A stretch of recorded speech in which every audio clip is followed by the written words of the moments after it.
আজ কিন্তু ব্লগসটা স্টার্ট করছি একদম ফার্স্ট মর্নিং থেকে।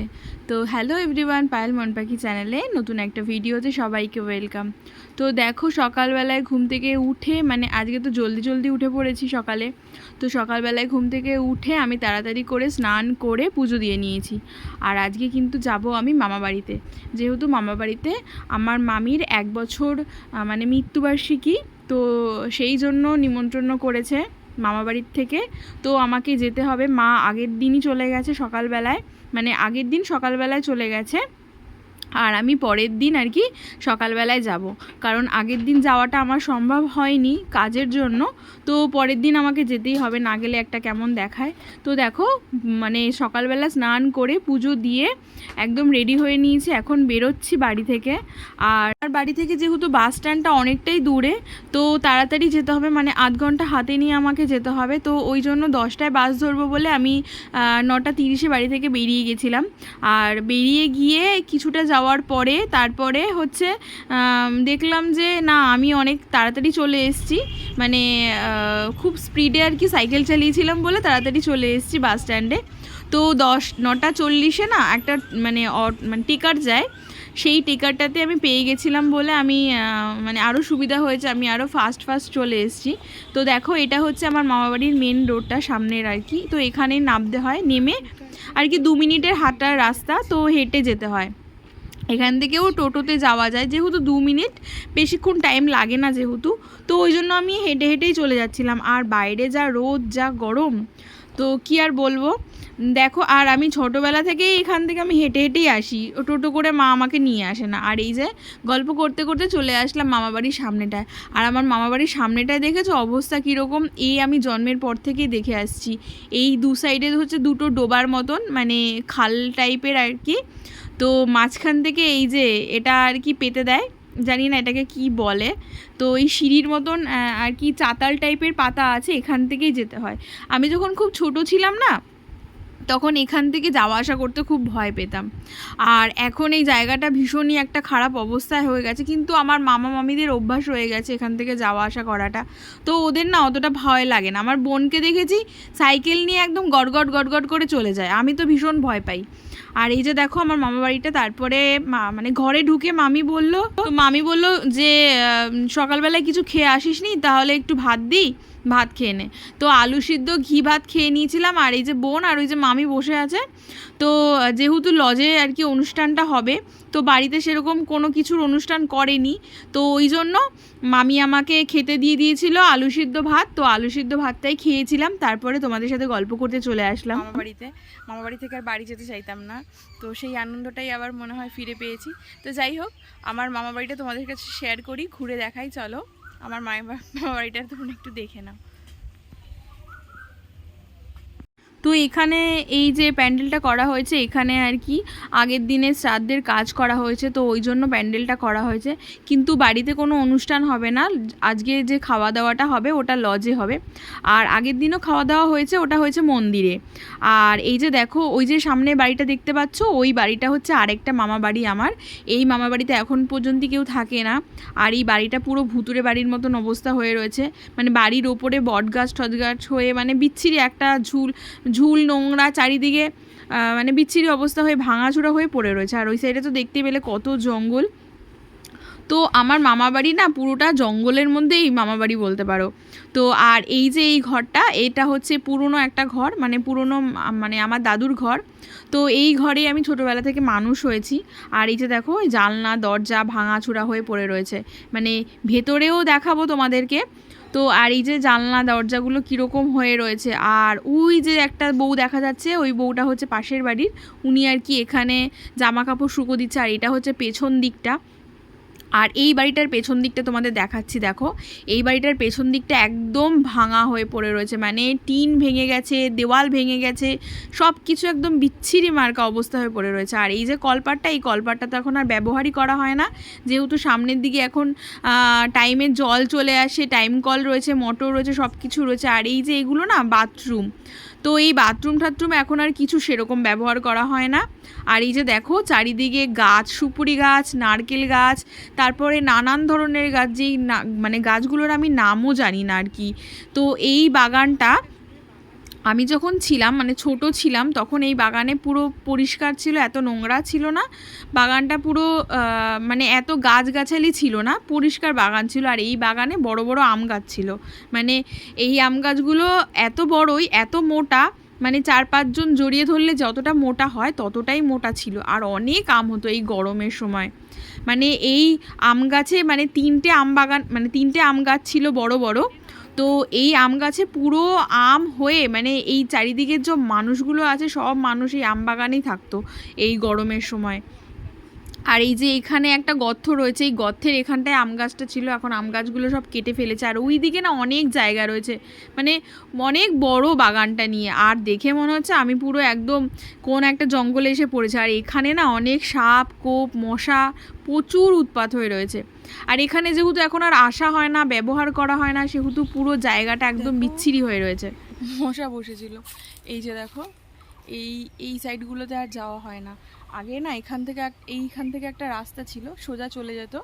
তো ওই একদম ওই সাইডে আর একটা রাস্তা রয়েছে, তো ওখানে সোজাসুজি চলে যেত। কিন্তু এখন আর ব্যবহার মানে আমার মামারা আর ব্যবহার করে না বলে এই রাস্তাটা পুরো বন্ধ হয়ে গেছে। আর চারিদিকে দেখো কীরকম জঙ্গল। আর এখানে না গরমের সময় আমের সিজনে এখানে একটা আম গাছ ছিল এইখানটাতে, তো বিশাল বড় আম হতো, মানে এরকম বড় বড় সাইজের আম হতো। আর আম গাছটা এতটাই বড়, মানে 5-6 জন মিলে যদি জড়িয়ে ধরে তাহলে একটা মোটা যে আম গাছটা হয় ওরকম টাইপের একটা আম গাছ ছিল। তো সেটাও কেটে ফেলা হয়েছে, মাসি বিয়ে হয়ে যাওয়ার পরে ওটা কেটে ফেলা হয়েছে, মানে মাসির বিয়ের আগেই ওটা কেটে ফেলা হয়েছে।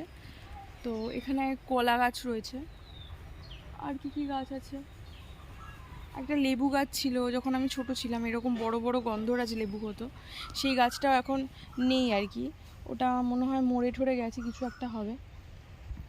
আসা হয় না, মানে মামা বাড়িতে আসলেও আর এই জঙ্গলে আসি না আমি, কিন্তু জঙ্গলটা অনেক বড়, মানে প্রচুর জায়গা নিয়ে জঙ্গলে আমি একা যেতে পারবো না, মানে কেউ থাকলে পরে হয়তো যেতে পারতাম।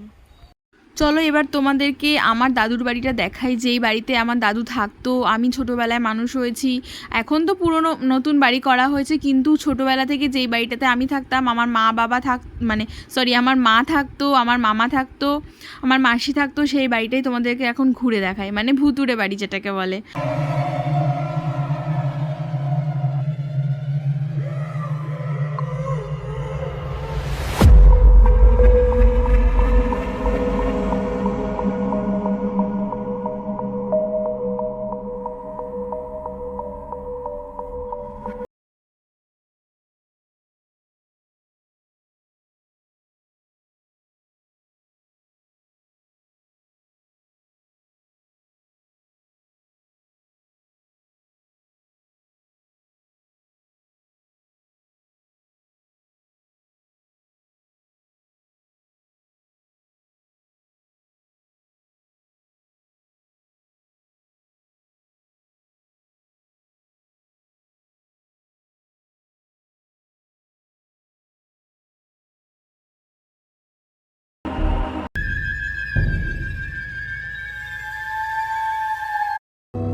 বুঝতে পারছো কি অবস্থা হয়ে রয়েছে? এই যে এইদিকে একটা বারান্দা, এখানে দরজা, এই পেছনে একটা ঘর, মানে এগুলো সব ভাঙাচোরা হয়ে পড়ে রয়েছে। দেখে পুরো মনে হচ্ছে ভূতের বাড়ি ভূতের বাড়ি। হ্যাঁ এরকমটাই লাগছে, দেখো ভূতের বাড়ি লাগছে। রাত্রেবেলা তো এখানে আসাই যাবে না, একদম অন্ধকার। প্রথম কথা লাইট নেই, লাইটের কোনো ব্যবস্থা নেই, কিছু নেই। তো এই ঘরটাতে আসিও না, খুব কম আসি। কিন্তু এই ঘরটার মধ্যে অনেক স্মৃতি আছে আমার ছোটোবেলার। তো যাই হোক, পুরনো জিনিস তো ভোলা তো যায় না কোনো সময়, যতই নতুন বাড়ি হোক আর যতই যাই হোক, তো পুরনোটা পুরনোই থেকে যায়। তো এই বাড়িটাকেও আমি খুব মিস করি, আমার মামা বাড়ি এটা। তো আমার মামা বাড়িটাকে ঘুরিয়ে দেখালাম তোমাদের, কেমন লাগলো তোমরা সবাই কমেন্ট করে জানাবে। তো কার কি বক্তব্য সেটাও বলবে। তারপরে টাইম হয়ে গেল আমাদের খাওয়া দাওয়ারের, তো সেখানেই গেলাম। যেহেতু বাড়িতে কোনো অনুষ্ঠানের ব্যবস্থা করা হয়নি, করা হয়েছিল লজে। ওই যে সামনে যাচ্ছে মাসি আর পাশের বাড়ির একটা মামা আর মামি। তো আমি আর মা পরে যাচ্ছিলাম, মামিকে বলছিলাম রেডি হওয়ার জন্য। মামি তারপরে দেখলাম যে মামিকে বোন নিয়ে যাবে বলে আমি আর মা বেরিয়ে পড়লাম। আর দেখো বাইরে কত রোদ, এই রোদের মধ্যে কোথাও আর যেতে ইচ্ছে করে না, বেরোতেই ইচ্ছে করে না। আর এটা হচ্ছে বৈষ্ণবপাড়া। তো এই মন্দিরটা দেখেছো কত সুন্দর, শিব ঠাকুর রয়েছে এইখানে না। বড় কালী পুজো হয়, দুর্গা পুজো হয়, প্রত্যেকটা পুজো এখানে বড় বড় হয়। আর বিশাল বড় বড় ঠাকুর হয়। আর রাসের সময় তো বিশাল বড় পুজো হয়, বিশাল অনুষ্ঠান হয় এখানটাতে।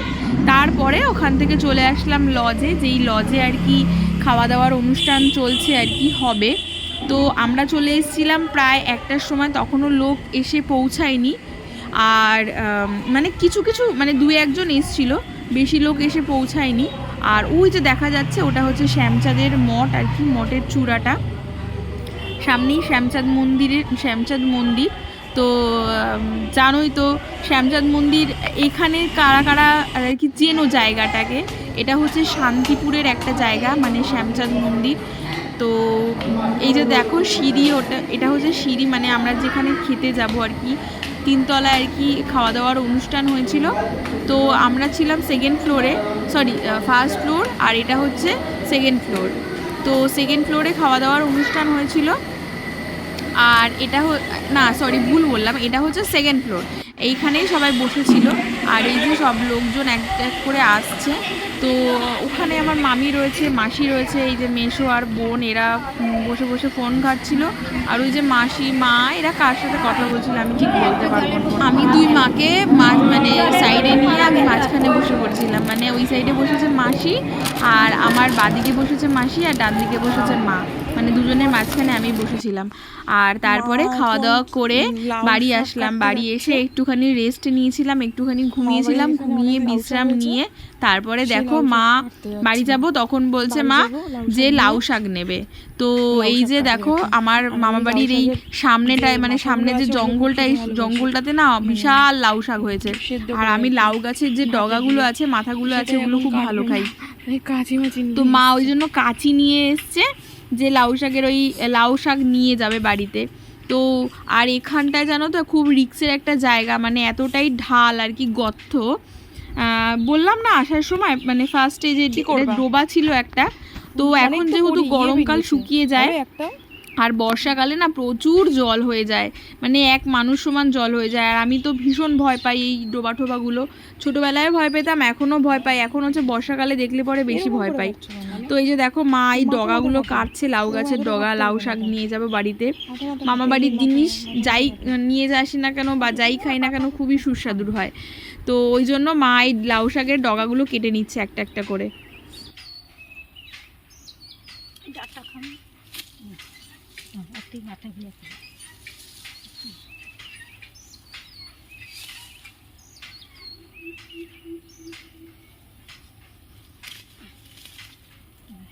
বিয়ের গন্ধায় বুঝি না কিছু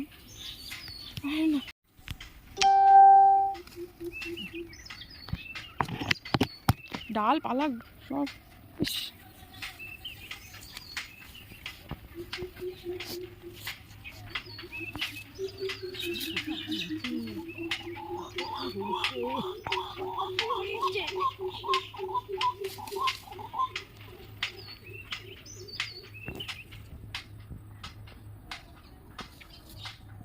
এখান থেকে না, পাড়া দিলে চলে যাই নাকি আবার সেখানে? পাড়া দিলে আবার চলে যাবে বলে। হ্যাঁ, আবার এখান থেকে এত বড় একটা গর্ত, চলে যাওয়া। সাবিল লাগাচ্ছে না, বিয়ের গন্ধ সাবিল লাগাচ্ছে। ওখানে তো সাপও থাকে, আমার এই কাশি দিয়ে দুনো একখান বলি। এইটা কোথায় গেছে শোনা? এটা অনেক বড়, অনেক বড়, অনেক বড় এটা। টুকরা টুকরা কাজ কাজ জন্য। আরে না, শুকিয়ে যাবে। চাল বেশ আর লাগবে না, অনেক হয়ে গেছে, অনেক হয়ে গেছে। চাল হুম, ঠিক আছে, তোকে হ্যাঁ হ্যাঁ, আর নিও না। আমি খাটি এই যে দুধটা দেওয়া আছে তাহলে আরে ডগা নিয়ে আসো, মানে মাথাটা নিয়ে আসো। হ্যাঁ, তো বাড়িতে নিয়ে যাব বলে মা এই লাউ শাকগুলোকে এখন কাটতে বসেছে। যেহেতু ওরকমভাবে নিয়ে যাওয়া যাবে না, তো ওই জন্য মা টুকরো টুকরো করে কেটে নিল যাতে ব্যাগের মধ্যে ভরতে সুবিধা হয়। আর যেহেতু আমরা তো বেশি ব্যাগ নিয়ে আসিনি, যে অনেকগুলো ব্যাগ নিয়ে আসলে পরে হতো যে, তো ওই জন্য মামি একটা প্লাস্টিক দিয়েছিল, ছোট প্লাস্টিক, তো ওই প্লাস্টিকটার মধ্যে ভরে নিয়েছিলাম। আর এই যে আমার মামাবাড়ি ঘোরা কমপ্লিট হয়ে গেল, এখন আমি বাড়ি যাচ্ছি। তো ভিডিওটা কেমন লাগলো তোমরা সবাই কমেন্ট করে জানাবে। আবার নেক্সট একটা ভিডিওতে সবার সঙ্গে